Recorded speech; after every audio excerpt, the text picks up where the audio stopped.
Okay, so we're gonna get started with our appetizer today, and I have named it Tomka Veggie, which is not a Thai word in case you didn't notice. The traditional dish is tom kha gai, which is a chicken coconut soup with lemongrass, kaffir. It's delicious. You can smell it from a mile away.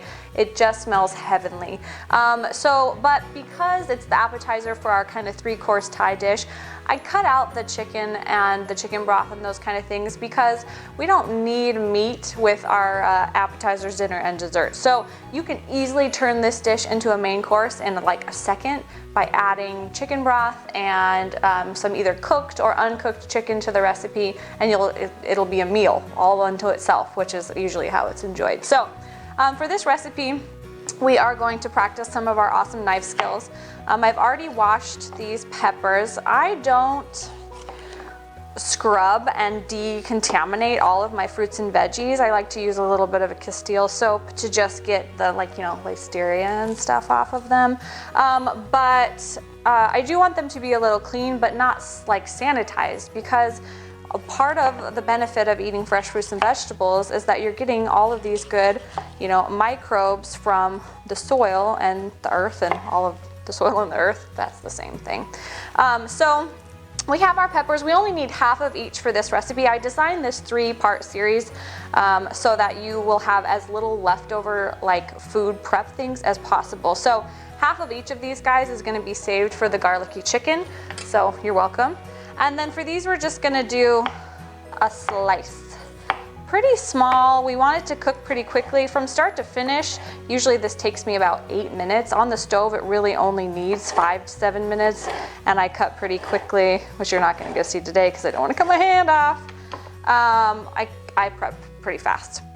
So always when you're cutting, make sure that you have your claw going on. That's why God gave us fingernails, so that we don't cut our fingers off.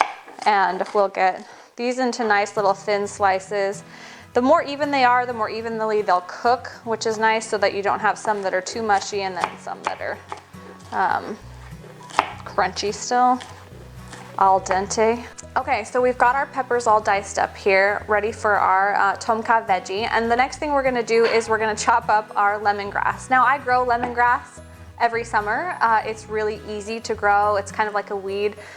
It shoos the mosquitoes away, so that's a bonus. The lemongrass can be challenging to find in your local grocery store, but you can buy it at an Asian market, or you can, guess what, on Amazon, buy it. So I'll post a link to it. We want to not chop these bad boys small because we are not going to eat them. The flavor, oh man, I wish you could smell it, is amazing. It's like lemon, lime, and everything else good. It's hard to describe. It's kind of like when you zest a lime and you get that kind of earthy, almost bitter, but it's not bad bitter, smell. And the flavor is going to seep out into the soup in just like 2 minutes. You don't have to simmer it even for that long. But we're not gonna eat it. In Thailand, nobody is scared of fishing things out of their soup that's not edible, like the kaffir leaves or the galangal that we're gonna cut up here in a minute. But Americans, you're just a little fussy. And so we're gonna let all the flavor get in, and then I'm gonna fish it out so that my kids actually go for it and eat it without these big hunks. So we wanna keep these guys in a big size, so we're not gonna spend too much time on those. Save your ends, because we're gonna make broth at a later date, and we're gonna chuck those in the freezer for a nutrient-dense broth, and then there you go, you saved a bunch of time and money. So, okay, so this is the galangal, this is the root we talked about earlier. We just need about 5 slices of him. We don't wanna peel it, so if you're using ginger, don't peel it either. A lot of the nutrients are in this peel on the end. Oh, and in another video, I'll teach you how to peel ginger without wanting to kill yourself, because I have a really great trick for it. This is one of those things too that you probably won't find at the grocery store that you're gonna get at your Asian market, which is a really fun trip. I hope you go, or you can buy it online. Mine was frozen from the Asian market, so it's a little squishy. This is our kaffir, our lime leaves. This is the other major powerhouse. Between the lemongrass and the lime leaves, this is the powerhouse of flavor in the dish. And like I said before, you break open the leaves. You don't even need to take them all the way off of the stem here. We're just gonna give them a little tear. It's gonna release their flavor, release the scent. This is one of those dishes that you almost start to taste before you're actually eating it because the scent is so powerful, and which is great because then our bodies are starting to digest, we're preparing. We eat with all of our senses, we don't just eat with our mouths. And so that's one of my favorite things about Thai cooking is that you can smell it coming. So I think 4 or 5-ish is a decent number for the lime leaves.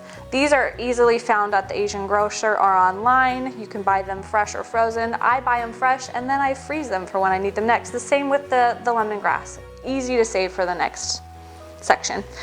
I'm a cheater and I bought already sliced mushrooms, so we have a cup of mushrooms. We have our broth. We don't need garlic. Sorry guys, this one doesn't call for garlic. And here's a little trick. So this is one of my like nutrition-y tweaks on this dish is okra. So you're all like thinking sliminess right now, I know, you'll be fine.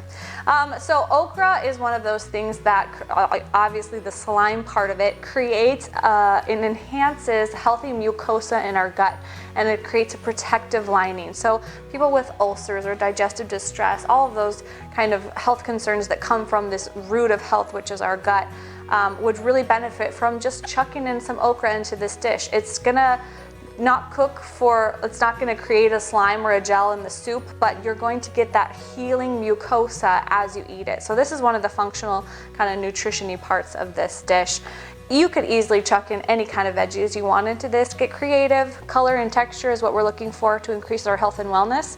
So that's how long it took to prep, besides my being all super wordy, like 2 minutes tops to prep for the soup that we'll get to cooking on the stove.